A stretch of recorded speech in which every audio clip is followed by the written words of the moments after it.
Como diminuir a flacidez da idade?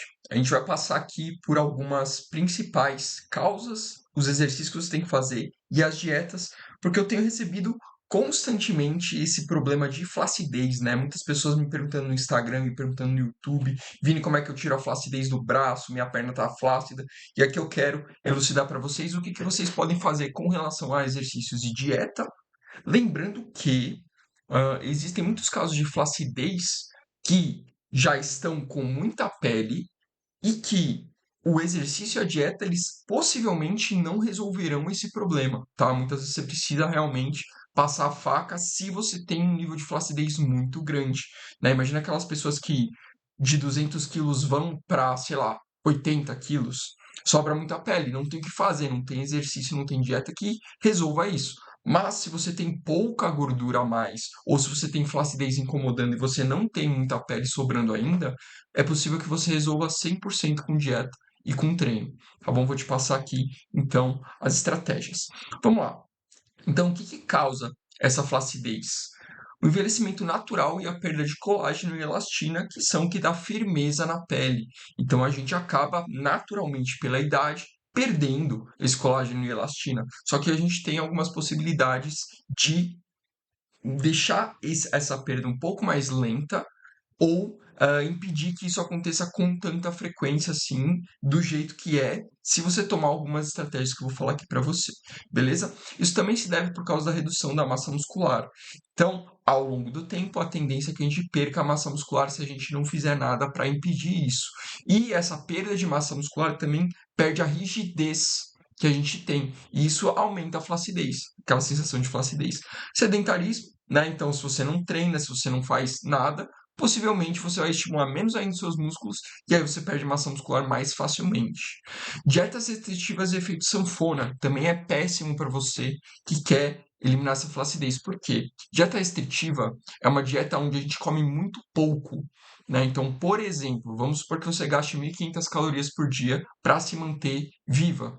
Né? E aí você vai fazer uma dieta restritiva onde você tira carboidrato, onde você tira um monte de coisa, passa a comer frango, salada, tomar sopa, tomar shake, esse tipo de coisa. O que vai acontecer? Você vai comer 700, 800 calorias nessa dieta e você precisa de 1.500 para se manter viva. O que vai acontecer? Seu corpo vai começar a quebrar massa muscular para utilizar como fonte de energia. Isso é ruim por dois motivos. Primeiro, porque isso faz você perder massa muscular e isso aumenta a sua flacidez. E segundo, você não vai conseguir manter essa dieta por um longo período de tempo e vai passar pelo efeito sanfona. E o efeito sanfona, tanto quantas vezes você passar por ele, vai ser pior para você. Porque quando a gente ganha gordura, a gente ganha essas células de gordura, né? O corpo faz novos adipócitos, que são as células de gordura, e eles estocam gordura dentro dessas células. Só que quando a gente emagrece, a gente não perde essas células de gordura. O corpo simplesmente esvazia essas células, só que elas continuam lá. E isso pode influenciar diretamente na sua flacidez. Né? Você ainda tem aquela célula lá, ela só está vazia. Só que ela está lá dentro fazendo volume. Então é uma coisa que, quanto mais eu passo pelo efeito sanfona, pior é. Então isso atrapalha o meu resultado. Então, quanto antes você parar de fazer dieta restritiva e ficar passando por efeito sanfona, melhor. Certo? Inclusive, se você quer aprender a montar a sua dieta para não ficar passando pelo efeito sanfona, eu vou deixar um cardzinho aqui com uma aula que eu fiz de como que você monta a sua dieta de emagrecimento, certo? Então, emagrecimento e ganho de massa. Ganho de gordura aqui, então, também atrapalha a flacidez. Por quê? Gordura é um tecido mole. Quando a gente aumenta a gordura, primeiro que a gente estica a pele, né? E ela vai ficando mais flácida porque a gordura tá lá. E quando a gente perde essa gordura, a pele tá esticada. Então atrapalha a flacidez nessas duas questões. Então, o ganho de gordura é péssimo e você tem que tentar evitar a qualquer custo se você quiser eliminar sua flacidez. Eu escrevi errado aqui, mas exposição solar excessiva, pele no rosto, do rosto. Destrói colágeno e elastina, né? Essa exposição da pele no sol destrói completamente aí o seu colágeno e elastina ao longo do tempo. Então, as chances são que você vai acabar tendo um rosto um pouco mais flácido por conta disso. Então, sempre protetor solar, sempre tomar cuidado com isso, para você evitar essa flacidez. Mudanças hormonais, queda de estrogênio, tá? Principalmente em mulheres aqui, que a gente está falando, né? Estrogênio. Estrogênio estimula a produção de colágeno. Então, quando a gente tem a menopausa e a idade propriamente dita, a gente vai começando a ter esse estímulo menor para a produção de colágeno. E vale lembrar que o nosso corpo ele produz o próprio colágeno, certo? Eu vou falar mais disso na dieta, sobre suplementação, para você entender como é que funciona isso, certo? E essas são as causas principais da flacidez. Agora, como que a gente combate isso, né? A gente pode utilizar os exercícios, né? Treinos de força de 3 a 4 vezes na semana é o ideal. Musculação, no caso, né? Porque a musculação, ela é focada em exercícios globais para acelerar o seu metabolismo e para você ganhar massa muscular. Então, por exemplo, exercícios globais aqui é fundamental que eu tenha no meu treino para eu estimular mais músculos a ganhar mais massa muscular e, consequentemente, perder gordura, certo? Então, exercícios globais como agachamento, remada, supino, esses exercícios trabalham vários músculos, né? O agachamento, por exemplo, ele trabalha coxa, ele trabalha bumbum, ele trabalha posterior de coxa, ele trabalha abdômen. E eu estimulando mais musculaturas, eu queimo mais gordura, o que vai me ajudar na flacidez, e eu estimulo o ganho de massa em todas essas regiões, o que também vai me ajudar a eliminar mais flacidez, certo? Então, foque principalmente nesses exercícios globais, só que pode ser que você tenha alguma parte do seu corpo que incomode mais do que outra em termos de flacidez. E aí que entram os exercícios isolados para partes específicas. Então, por exemplo, se você tem problema de flacidez na parte interna da coxa, um exercício muito legal para você fazer é o agachamento sumô, é a cadeira adutora, que vão melhorar essa região aí do interno de coxa. Se você tem flacidez no braço, você fazer tríceps, né? O tríceps testa, o tríceps francês, vão te ajudar a eliminar essa flacidez do tríceps. Se você tem flacidez no abdômen, exercícios abdominais vão ajudar, beleza? Vale lembrar que o principal objetivo dos isolados é ajudar na flacidez, é ajudar você a definir.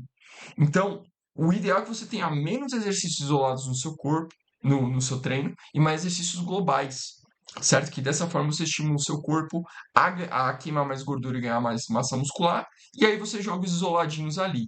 Uma proporção legal para você fazer é, por exemplo, se você tem um treino de 8 exercícios, você coloca 6 exercícios globais e 2 exercícios isolados, certo? Isso falando aqui no geral, beleza? Só para você entender aqui. Progressão de carga e foco em hipertrofia. Então, o que vai te estimular a ganhar massa muscular também é a progressão de carga, né? Não adianta você ficar 1, 2, 3 meses treinando, fazendo o mesmo exercício lá com 2 quilos, 3 quilos. Você precisa ir progredindo a sua carga para você estimular a sua massa muscular a aumentar.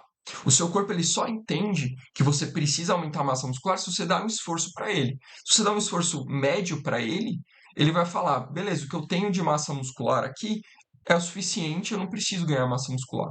Agora, quando você dá estímulo para ele, pegando sempre mais carga, obviamente executando, tendo uma técnica boa, aí ele vai entender: pô, eu preciso ganhar mais força aqui, eu preciso ganhar mais músculo para fazer o que essa doida está fazendo, seja lá o que for, né?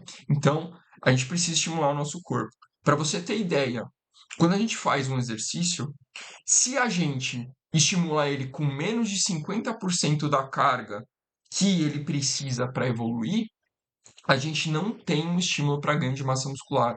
Então vamos supor que te pediram para fazer 3 de 10 na rosca direta. Aí você aguenta para fazer 10 repetições, você aguenta fazer com 8 quilos, um exemplo, tá? 8 quilos aqui. Só que você está treinando com 4 quilos, fazendo 10 com 4. Você não está estimulando o seu corpo a ganhar massa muscular. Mesmo que você vá na academia e você treine, o seu corpo vai ter um ganho mínimo ou nulo de massa muscular, porque você está pegando pouca carga.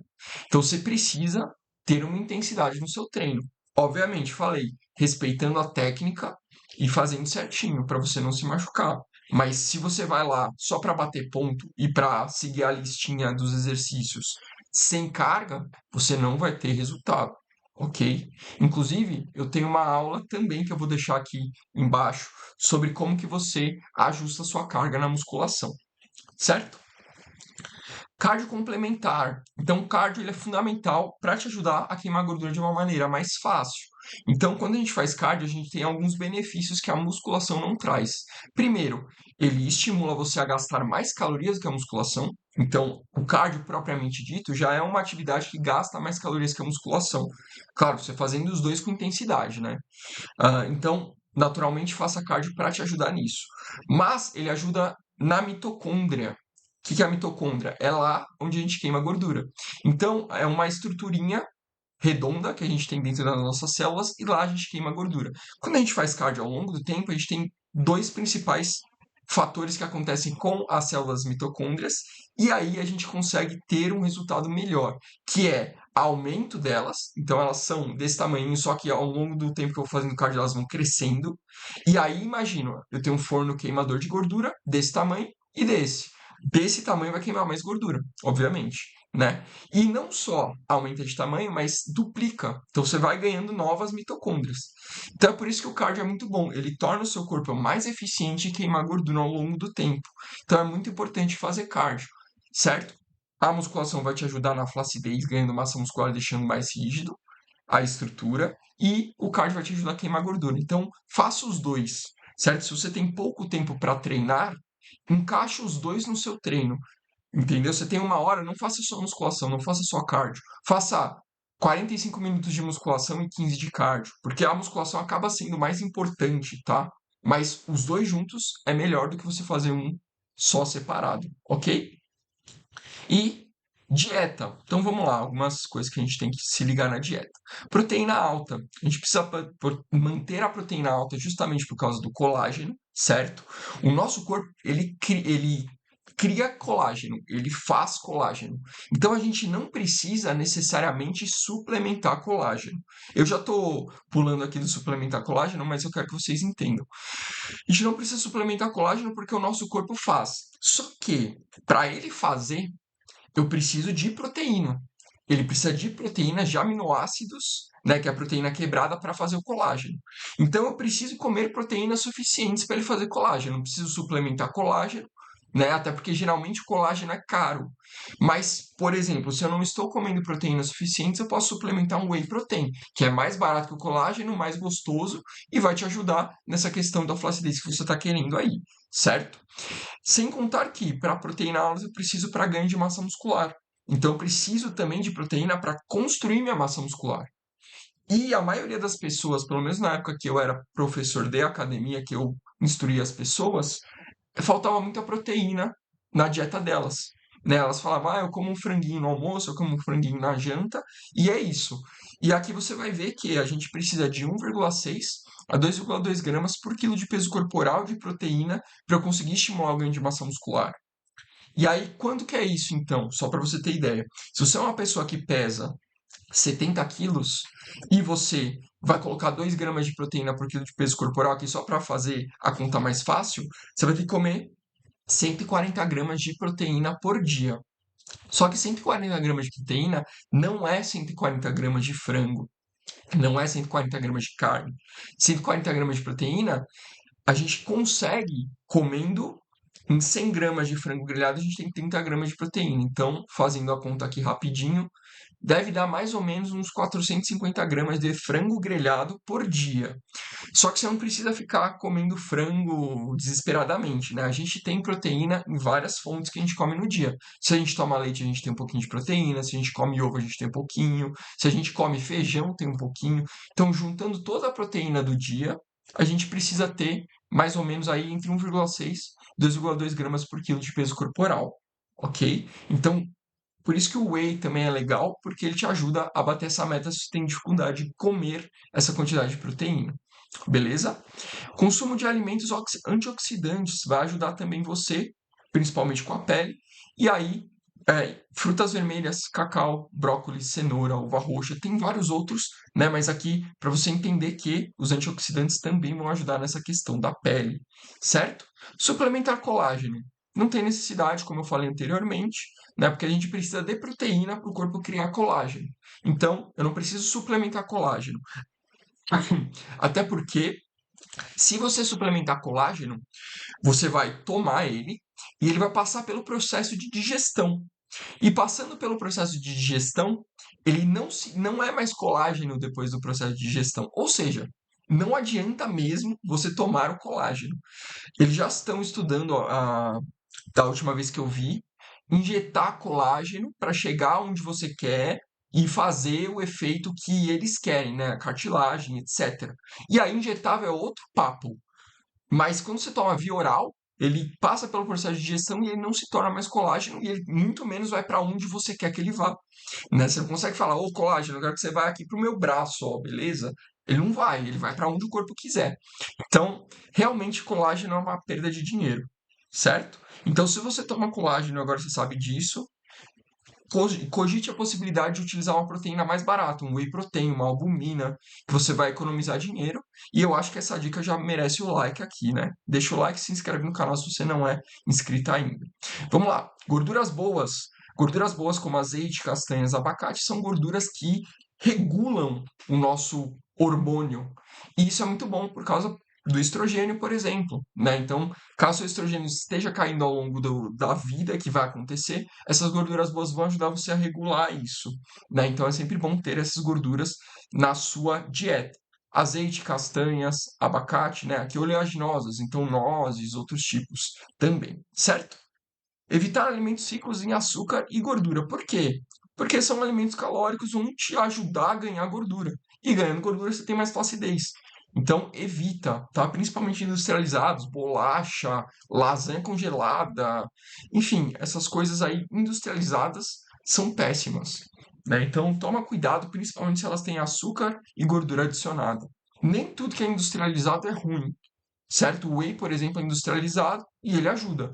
Mas esses industrializados que são feitos para você comer bolacha, isso daí geralmente tem muita caloria e é realmente desnecessário na sua dieta, vai te atrapalhar muito, certo? Hidratação aqui, 35 ml a 50 ml por quilo de peso corporal. Então, se você é uma pessoa que pesa 70 quilos, você vai tomar entre 2,450 litros de água por dia, até 3.500. Eu estou fazendo o que eu fiz em ml, né? Mas 3,5 litros de água, certo? Aí você fala, nossa, mas eu não tomo nada de água. Então calma. Você começa com um copo de 200 ml, e aí semanalmente você aumenta 200 ml até você acostumar. Mas tenta tomar água, porque a água é muito importante também para essa questão, para melhorar o fluxo sanguíneo. Então, nosso corpo usa água para praticamente tudo. Então, se você conseguir incluir água na sua dieta, já vai ajudar bastante nessa questão aí também. Beleza? Então, é isso que eu queria falar para você. Resumidamente aqui, se você fizer musculação, se você fizer cardio, se você melhorar a sua dieta, diminuindo as besteiras e aumentando esses alimentos que eu falei para você, você consegue eliminar a sua flacidez de uma maneira muito eficiente, certo? Eu vou deixar aqui no final do vídeo um vídeo que eu fiz sobre como eliminar a flacidez do braço especificamente, certo? E se você quiser que eu faça um sobre a perna, comenta aqui embaixo. Beleza? Muito obrigado e até o próximo vídeo.